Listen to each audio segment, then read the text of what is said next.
श्री नारद बड़े ही तपस्वी और ज्ञानी ऋषि हुए, जिनके ज्ञान और तप की माता पार्वती भी प्रशंसक थीं। तभी एक दिन माता पार्वती श्री शिव से नारद मुनि के ज्ञान की तारीफ करने लगीं।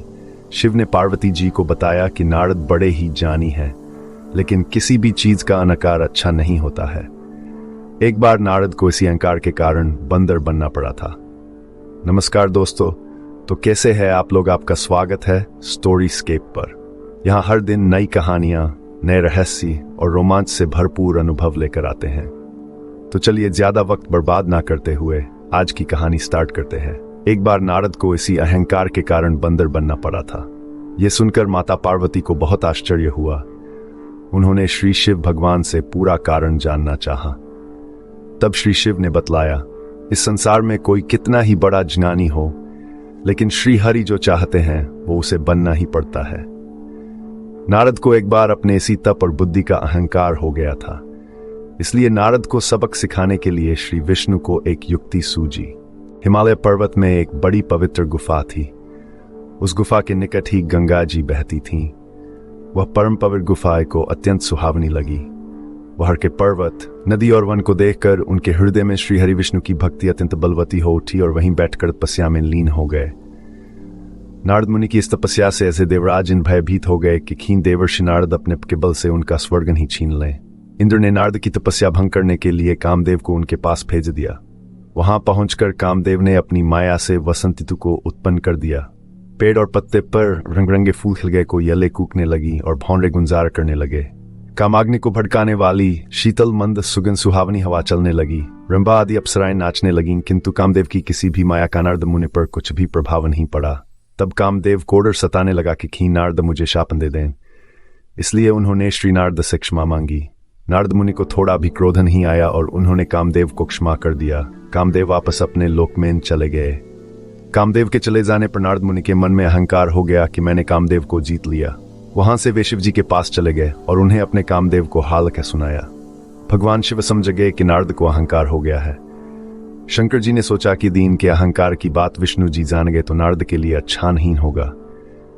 इसलिए उन्होंने नारद से कहा कि तुमने जो बात मुझे बताई है उसे श्रीहरि को मत बताना। नारद जी को शिव जी की लगी। उन्होंने सोचा कि आज तो मैंने कामदेव को हराया है और ये भी किसी को नहीं बताऊं। नारद जी क्षीर सागर पहुंचे गए और शिव जी के मना करने के बाद भी सारी कथा उन्हें सुना दी। भगवान विष्णु समझ गए कि आज तो नारद को अहंकार ने घेर लिया है। अपने भक्त के अहंकार को वे सह नहीं पाते, इसलिए उन्होंने अपने मन में सोचा कि मैं ऐसा उपाय करूंगा कि नारद का घमंड भी दूर हो जाए और मेरी लीला भी चलती रहे। नारद जी जब श्री विष्णु से विदा होकर चले तो उनका अभिमान और भी बढ़ गया। इधर श्री हरि ने अपनी माया जी के रास्ते में एक बड़े ही सुंदर नगर को बना दिया। उस नगर में शीलनिधि नाम का वैभवशाली राजा रहता था। उस राजा की विश्व मोहिनी नाम की बहुत ही सुंदर बेटी थी, जिसके रूप को देखकर लक्ष्मी भी मोहित हो जाएं। विश्व मोहिनी स्वयंवर करना चाहती थी, इसलिए कई राजा उस नगर में आए हुए थे। नारद जी उस नगर के राजा के यहाँ पहुंचे तो राजा ने उनका पूजन करके उन्हें आसन पर बैठाया।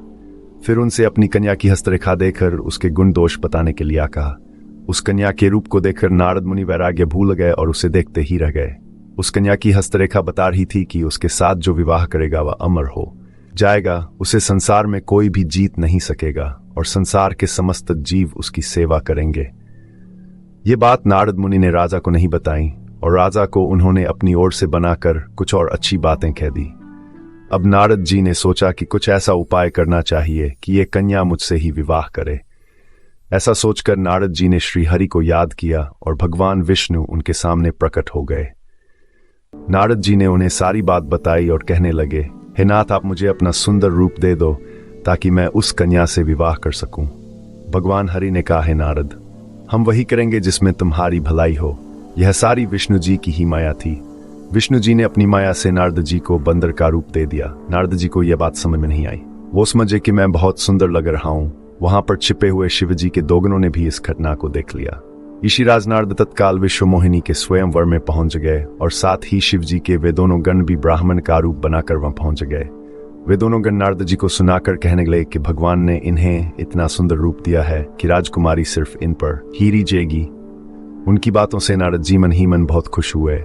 स्वयं भगवान विष्णु भी उस स्वयंवर में एक राजा का रूप धारण कर आ गए।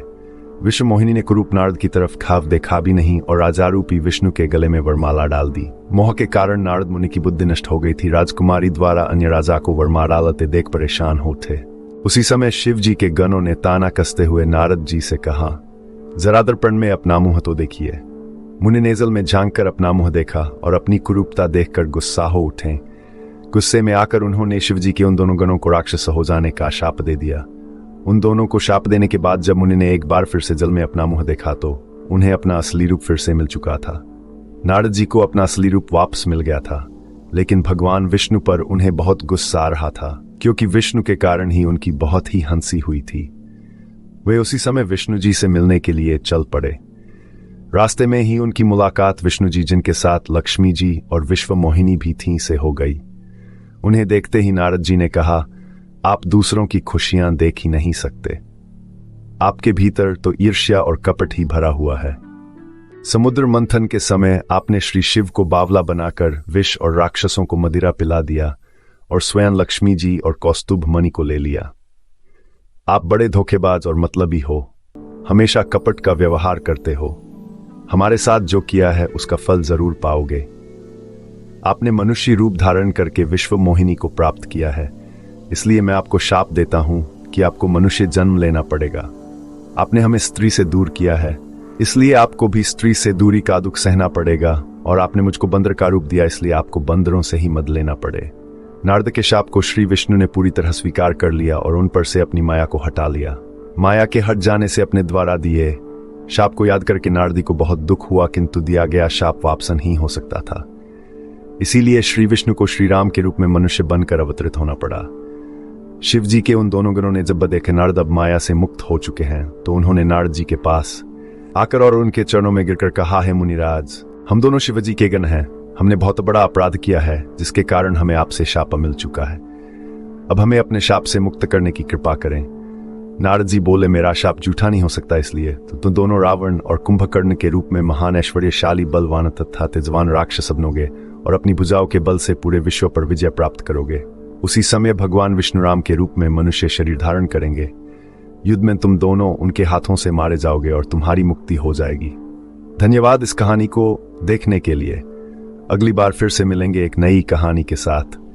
तब तक हमारे चैनल स्टोरीस्केप को सब्सक्राइब करना न भूलें और वीडियो को लाइक शेयर करें, ताकि आप हमेशा हमारी नई कहानियों से जुड़े रहें।